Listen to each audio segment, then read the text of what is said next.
ये बहुत ट्रेंड चल रहा है कि CDF is now in a complete fix and time to exit has come, कि उनके जाने का वक्त आ गया। चाइना ने वेनेजुएला को $60 बिलियन के कर्जे दिए हुए हैं। जवाब में वेनेजुएला उन्हें सस्ता तेल देता है, पाकिस्तान उसमें कहाँ है? China between America and China. ये जो ग्रुप था ये शहर में सिविलियन अहदाफ को निशाना बनाने की तैयारी कर रहा है। जो वाहिद हाई वैल्यू सिविलियन टारगेट हमें नजर आता है वो कराची में जिस तरफ सब लोग इशारा कर रहे हैं वो तो फिर जरदारी हाउस के ही हाई वैल्यू सिविलियन टारगेट नजर आ रहा है। इसका सुहेल अफरीदी साहब बाहर में जाके क्या कह रहे हैं? आप चला दें। अगर बाहर अकेली भी तहरीक चलाती हो तो उन्हें तहरीक इंसाफ की जरूरत क्या है कि अगर शाह महमूद पर इमरान खान ने एतमाद का इजहार किया तो उनका सियासी कद इतना बड़ा है कि बैरिस्टर गौहर, सलमान अकरम राजा, असद कैसर तो उनके आगे बोने हैं सियासी। ये लोगों की ख्वाहिश है कि नवाज शरीफ और फौज की लड़ाई करा दी जाए। नवाज शरीफ महमूद खान अचकजई को मिलने का तो टाइम दे नहीं रहा तो उसके लिए याद सादिक से लड़ पड़ा। अस्सलाम वालेकुम, Muzammil Suhrawardy official YouTube channel के साथ मैं हूं आपकी मेज़बान किरार रियाज।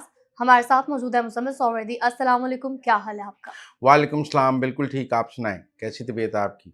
मैं ठीक, अल्लाह पाक का शुक्र है। सर, आई एम श्योर कि हमारे नाज़रीन भी खैर ऑफिस से होंगे। तो मुज़म्मिल साहब, व्लॉग का आगाज़ करेंगे। सबसे पहले आपसे जानना चाहूँगी, ये जो पीटीआई वाले नया बयानिया बना रहे हैं और ट्रेंड कर रहा है कि सीडीएफ हाफिज़ सईद आसिम मुनीर साहब जो हैं वो फँस चुके हैं और it's time for them to exit.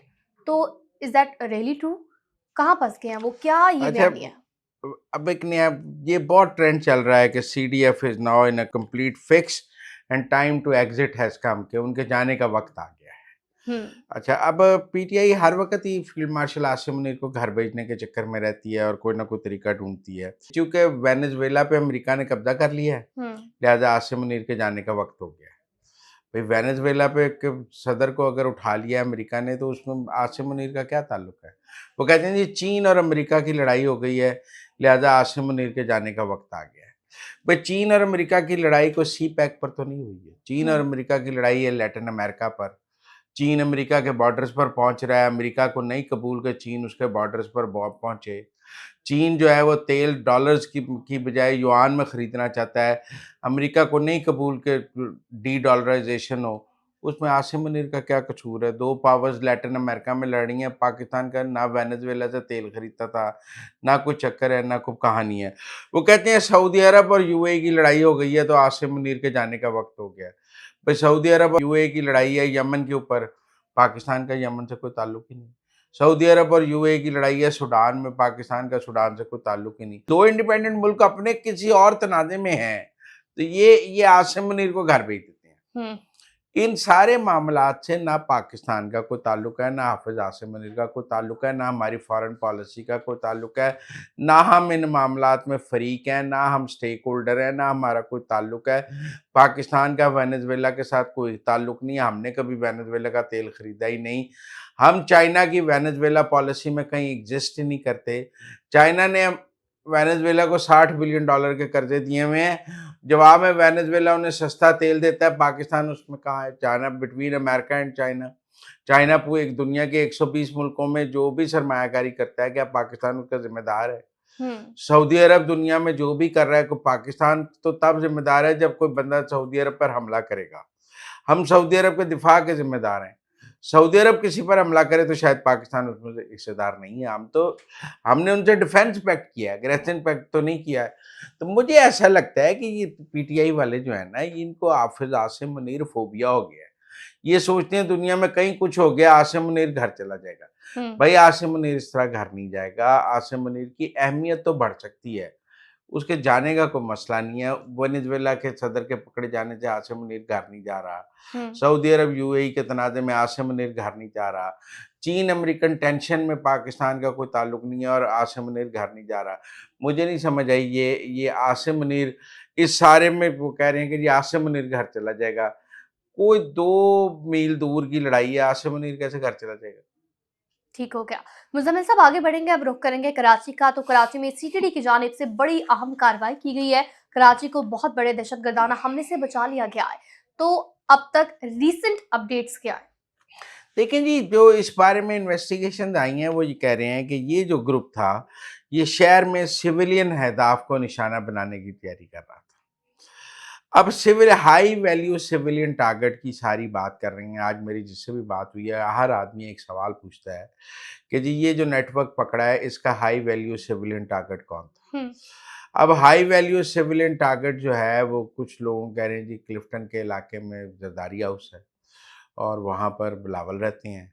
High value civilian target वो हो सकते हैं और कराची में हाई वैल्यू सिविलियन टारगेट क्या एमकेएम की लीडरशिप को निशाना बनाया जा रहा था? आई डोंट थिंक सो कि एमकेएम की लीडरशिप को हाई वैल्यू सिविलियन टारगेट है। MKM high value civilian target में मैं नहीं समझता। गवर्नर अपनी सिक्योरिटी में रहते हैं, वो हाई वैल्यू सिविलियन टारगेट नहीं, या सीएम। जो वाहिद हाई वैल्यू सिविलियन टारगेट हमें नज़र आता है वो कराची में जिस तरफ सब लोग इशारा कर रहे हैं या जिसकी वो कह रहे हैं रैकी की गई है जिस इलाके की जहाँ दहशतगर्दों की देखी गई है, वो तो फिर जरदारी हाउस के ही हाई वैल्यू सिविलियन टारगेट नज़र आ रहा है इसका, और वो ही शायद निशाना था, इसीलिए इसको इतनी बड़ी कामयाबी भी करार दिया जा रहा है। और जो सीटीडी वाले हैं वो भी इसको बहुत अपनी बड़ी कामयाबी कह रहे हैं। मुझे लगता है इशारे उस तरफ जा रहे हैं। तो मुज़म्मिल साहब आगे बढ़ते हुए आपसे जानना चाहूँगी सीएमकेपी की जानिब से इस्लामाबाद डिस्ट्रिक्ट बार के वकला से खिताब करते हुए वहाँ पर खिताब करते हुए उनकी जानिब से कहा गया कि आप तहरीक चलाएं, हम आपका साथ देंगे, हम आपके साथ खड़े होंगे। तो आपको क्या लगता है उन्होंने तो खिताब कर दिया, जो वकला हैं वो उन पर ट्रस्ट करेंगे? वो तैयार होंगे इस तहरीक के लिए? नहीं, इसका मतलब है हमसे तो नहीं चलती, आप चला दें। इसका सादा-सा मतलब है कि हमसे तो तहरीक नहीं चल रही है, हमारी तरफ से माज़रत है, अगर आप चला दें तो हम आपके साथ होंगे। भई तहरीक जो चलती है वो सियासी जमात की ताकत पर चलती है। बहुत सारे लोग कहते हैं कि जी अदलिया बहाली तहरीक जो थी इफ्तिखार चौधरी की, हुँ, वो वकला ने कामयाब कराई। लेकिन मैं आपको एक बात बताऊँ, अगर उस तहरीक में नवाज़ शरीफ साथ ना होता और मुस्लिम लीग नून ना होती, तो वो तहरीक कामयाब नहीं हो सकती क्योंकि उसमें ताकत तो मुस्लिम लीग नून की थी। नवाज़ शरीफ था लॉन्ग मार्च कर रहा। जुलूसों में मुस्लिम लीग नून के कारकुन थे। वुकला अकेले तो कोई तहरीक कामयाब नहीं कर सकते बाहर। हुँ, असल मुसीबत ये है कि वुकला की तहरीक को एक सियासी जमात की जब बैकिंग मिलती है और वो सियासी जमात जब अपना पॉलिटिकल कैपिटल उस तहरीक में डालती है तो वो तहरीक कामयाब हो जाती है। हुँ।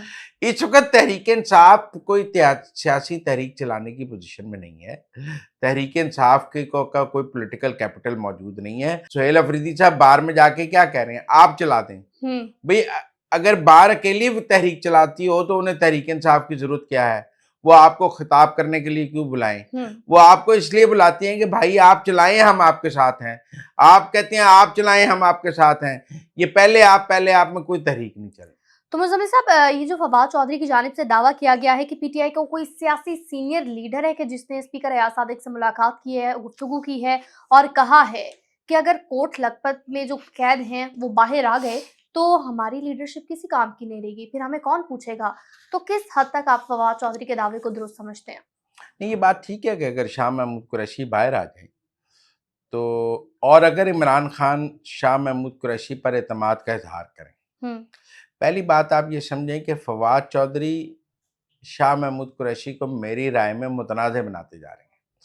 क्योंकि जितना फवाद चौधरी शाह महमूद कुरैशी के करीब जाएँगे, उतना इमरान खान शाह महमूद कुरैशी से दूर जाएँगे। हुँ, और अगर इमरान खान ने एक भी बयान शाह महमूद कुरैशी के खिलाफ दे दिया कि ये मीर जाफ़र है, फिर शाह महमूद की सियासत ख़त्म है। हुँ, शाह महमूद के गिर्द सियासत तभी घूमेगी जब इमरान खान का एतमाद उन्हें हासिल होगा। हुँ, ये खतरा ज़रूर पीटीआई की मौजूदा लीडरशिप को है कि अगर शाह महमूद पर इमरान खान ने एतमाद का इज़हार किया तो उनका सियासी कद इतना बड़ा है कि बैरिस्टर गौहर, सलमान अकरम राजा, असद कैसर तो उनके आगे बोने हैं सियासी। फिर तो शाह महमूद एक टावरिंग शख्सियत हो जाएंगे। हुँ। उन्हें पार्लियामेंट में लाया भी जा सकता है किसी ज़मीनी इंतखाब के ज़रिए। लेकिन मैं ज़ाती तौर पे ये समझता हूँ कि फवाद चौधरी साहब जिस कदर शाह महमूद कुरैशी के करीब जा रहे हैं या उनके नाम की माला जप रहे हैं, उतना उतना दूर शाह जा रहे महमूद हैं। को वो मुतनाज़ा कर रहे हैं। वो दोस्ती में दुश्मनी कर रहे हैं। ये ठीक है कि शाह महमूद कुरैशी के ऊपर जुआ खेला जा सकता है। एस्टेब्लिशमेंट भी शाह महमूद कुरैशी पर जुआ खेल सकती है। इसीलिए उनको बरी भी किया जा रहा है। लेकिन फवाद चौधरी इस सारे खेल को ठीक करने की बजाय ख़राब कर रहे हैं।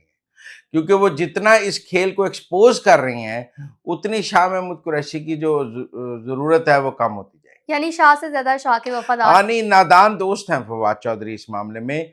उन्हें थोड़ी खामोशी रखनी चाहिए शाह महमूद कुरैशी के इश्यू में। उन्हें एक्साइटमेंट शो नहीं करनी चाहिए। उन्हें चीज़ों को नेचुरल टर्न लेने देना चाहिए, खामोशी से घर बैठना चाहिए। वो ओवर एक्साइटेड होकर मुझे लगता है शाह महमूद कुरैशी के पाँव की बेड़ी बन जाएँगे। तो मुज़म्मिल साहब अब अदलिया की जानिब से खबर शामिल करेंगे कि खबर है जस्टिस रिटायर मंसूर अली शाह साहब से कुछ जजों ने मुलाकात की है और अहम उमूर पर तबादला ख्याल किया गया। मुलाकात के दौरान सवाल बड़ा सीधा है, क्या जस्टिस मंसूर अली शाह रिटायर्ड बाहर बैठकर अदलिया की जो सियासत है उसमें मुलविस हो रहे हैं? नहीं, देखिए, ये मुलाकात ट्रांसफ़र होने वाले जजों की होगी। हम्म। 2 किस्म की है ना, एक तो नए जज तैनात होने हैं, हम्म। उसमें तो मंसूर अली शाह साहब का मुझे इतना अमल दखल नज़र नहीं आता है, क्योंकि मौजूदा जुडिशल कमीशन में तो उनकी कोई इतनी ख़ास मुझे नहीं लगता वोट हैं। अगर उनके पास मंसूर अली शाह साहब के पास वोट होते, तो वो रिज़ाइन ही क्यों करते? असल मसला तो ये है कि वोट सारे दूसरी तरफ हैं और वो अक्सलियत में हैं। तो मेरे ख़्याल में ये जो जजेस के ट्रांसफ़र होने की इत्तलात हैं, जिनको अब घर भेजा जाना है, जिनमें जहांगीरी साहब तो चले गए हैं, लेकिन बाकी लोगों के प्रॉब्लम्स हैं, वो शायद मंसूर अली शाह साहब के पास अपना नोहा कर रहे होंगे। हम्म। लेकिन टेक्निकल बात ये है कि ये मंसूर अली शाह साहब के बेटे इब्राहिम शाह की शादी की तकरीब थी, इसमें अमीनुद्दीन थे, याह्या अफरीदी और साबिक़ चीफ जस्टिस को तो काज़ी फ़ायज़ ईसा को तो बुलाया ही नहीं गया। मुनीब अख्तर साहब उम्रे पे गए हुए थे, जस्टिस आयशा तक के यहाँ शादी थी जिसकी वजह से वो शरीक नहीं हुई। अब आप देखें ना, मंसूर अली शाह साहब के बेटे की शादी हो और उसमें कोई सीनियर जज आए ही ना। एक तो ये समझें, जो 5-6 जज आए हैं वो वही हैं, वो जो ज़ेरे अताब हैं, जिनको अपनी जान की पड़ी हुई है। अदरवाइज़ तो जो जज जुडिशल कम्युनिटी के सीनियर जजेस हैं, वो उनके बेटे की शादी में नहीं आए। मुज़म्मिल साहब, ये जो एंकर पर्सन असदुल्ला खान की जानिब से दावा किया गया है कि नवाज शरीफ ने अयाज सादी को बुलाकर कहा कि आप महमूद खान अचकज़ई को ऑपोजिशन लीडर आखिर क्यों नहीं लगा रहे, और फिर इस पर अयाज सादी का जो जवाब था उसे सुनकर नवाज शरीफ जो थे वो आग बगोला हो गए, वो गुस्से में आए। उनकी जानिब से कहा गया, अब आपने क्या सारी बातें मानकर चलना है? आप क्या समझते हैं ऐसा क्या हुआ होगा, क्या जवाब होगा उनका कि उन्होंने ऐसी स्टेटमेंट दी कि आप सारी बातें मान के चलना है क्या? ये लोगों की ख्वाहिश है कि नवाज शरीफ और फौज की लड़ाई करा दी जाए। ये कुछ एंकर्स का ख्याल है कि नवाज शरीफ मौजूदा सेटअप से नाराज हैं और वो फौज से लड़ना चाहते हैं। हम्म। उनको ये समझ क्यों नहीं आ रही कि इस निज़ाम के एक बेनिफिशियरी हैं नवाज शरीफ, उनकी बेटी चीफ मिनिस्टर है। कुछ भी करेंगे तो बेटी की चीफ मिनिस्ट्री जा सकती है, कुछ हम्म। भी करेंगे भाई वजारत उज़्मा से जा सकता है। वो इस निज़ाम को क्यों ख़राब करेंगे? अगर नवाज शरीफ के दिल में महमूद खान अचकज़ई की इतनी मोहब्बत हो, तो महमूद खान अचकज़ई नवाज शरीफ से मिलने की 10 बार रिक्वेस्ट कर चुके हैं कि नवाज शरीफ मुझे मिलने का टाइम दें। ओपनली कह चुके हैं मैं नवाज शरीफ को मिलना चाहता हूँ। नवाज शरीफ महमूद खान अचकज़ई को मिलने का टाइम तो दे नहीं रहे, तो उसके नोटिफिकेशन के लिए सरदार याद सादिक से लड़ पड़ेंगे, मुझे नहीं समझ आती। अगर नवाज शरीफ ने महमूद खान अचकज़ई को कायदे इख्तिलाफ बनवाना हो, तो वो उसे 1 मिनट के लिए मिल ही लें। महमूद खान अचकज़ई ने 10 दफ़ा रिक्वेस्ट भिजवाई है ऐसे लोगों को कि जी मैं एक दफ़ा मियाँ नवाज शरीफ को मिलना चाहता हूँ। मैं उनको समझाना चाहता हूँ कि मैं मुस्लिम लीग नून के हक में कायदे इख्तिलाफ हूँगा, मेरे होने से उनको कोई नुकसान नहीं होगा। नवाज शरीफ महमूद खान अचकज़ई को मिलने का तो टाइम दे नहीं रहा, तो उसके लिए याद सादिक से लड़ पड़ा। ये ऐसे ही है जैसे आप कहते थे जी वो सीडीएफ का नोटिफिकेशन नहीं होने देंगे, फिर वो कहते थे वो 27वीं तरमीम में नहीं आएंगे, वो 26वें में नहीं आएंगे। उन्होंने 26वीं को भी वोट डाला, 27वीं को भी वोट डाला, वो सीडीएफ के साथ भी खड़े हैं। ये लोगों की ख्वाहिशात हैं, क्योंकि पीटीआई से खुद तो ये निज़ाम गिरता नहीं। उन्हें लगता है अगर नवाज शरीफ ये निज़ाम गिराते तो उनकी चांदी हो जाएगी। नवाज शरीफ ऐसे किसी मूड में नहीं है कि इस निज़ाम को कोई खतरा दे। मैं आपको यकीन दिलाता हूँ कि नवाज शरीफ इस निज़ाम के साथ खड़ा है, वो सीडीएफ आसिम मुनीर के साथ खड़ा है, वो फ़ौज के साथ मरियम नवाज़ और शहबाज शरीफ से ज़्यादा खड़ा है। लिहाजा ये सब खबरें हकीकत पर मबनी नहीं है, ये झूठ है। मुज़म्मिल साहब, हलीमा खान ने ऐलान किया है मंगल के दिन यानी जिस दिन खान साहब से मुलाकात होती है तो अडयाला जेल के बाहर सूरा यासीन के ख़त्म का एहतमाम किया गया है। अब ये क्या नई स्ट्रैटेजी है? देखो, एहतजाज तो नाकाम हो गया है, हम्म। लोग आते नहीं हैं एहतजाज में, हम्म। फिर वाटर कैनन है। हम्म। उनका मतलब है हम सूरह यासीन लेके बैठ जाएंगे तो फिर वाटर कैनन नहीं मारा जाएगा। ठीक है ना, सब एहतराम करेंगे सूरह यासीन का। हम्म। और अगर आप वाटर कैनन मारेंगे तो आप कहेंगे जी बेहुरमती हो गई कुरान शरीफ की। हाँ, मेरी बात सुनिए, टू बी वेरी फ्रैंक, जो मुझे नज़र आया है कि उन्हें ये लगता है कि हम बैठे होते हैं, ये वाटर कैनन मारते हैं, हमारा धरना ख़त्म हो जाता है। लिहाजा अगर हम सूरह यासीन लेकर बैठ जाएंगे तो फिर वाटर कैनन से पानी नहीं फेंका जा सकेगा, फेंकेंगे तो हम कहेंगे कि इन्होंने कुरान शरीफ की बेहुरमती की है। हम तो तो अब ये यासीन अपना पढ़ रहे थे। सियासी एहतजाज जो है वो कुरान शरीफ के आड़ में करना चाहते हैं। मैं इसको कोई अच्छी पॉजिटिव स्ट्रैटेजी नहीं समझता और मैं समझता हूँ कि ये कोई अच्छा तरीका नहीं इनको है। जो भी स्ट्रैटेजीज़ बताते हैं वो नहीं, गलत नहीं, बताते मैं हैं। समझता हूँ ये कोई अच्छा तरीका नहीं है कि आप इस तरह कुरान मजीद सड़कों पर लेकर या सूरह यासीन, लेकिन अगर वो सूरह यासीन का ख़त्म, अब सवाल ये है कि कितने लोग सूरह यासीन के ख़त्म पे आएँगे? अगर तो वाक़ई 50-60 लोग हुए तो फिर ठंड बड़ी है, मुझे नहीं लगता ये ख़त्म सारी रात चल सके। हुँ। बिलाख़िर इसको ख़त्म ही होना पड़ेगा। मुज़म्मिल साहब, आखिर में आपसे जानना चाहूँगी, फैज़ हमीद के भाई नजफ़ हमीद भी जालसाज़ी के मुलज़िम करार पाए, उनके खिलाफ एफआईए ने मुकदमा दर्ज करके तफ्तीश शुरू कर दी है। ये क्या मामला है? करप्शन देखिए, नजफ़ हमीद की करप्शन के बारे में तो कौन नहीं जानता। मैं आपके साथ नजफ़ हमीद की करप्शन पे बात करूँ, तो लोग कहेंगे मुज़म्मिल साहब आप वो कोई हमें नई खबर बताएँ।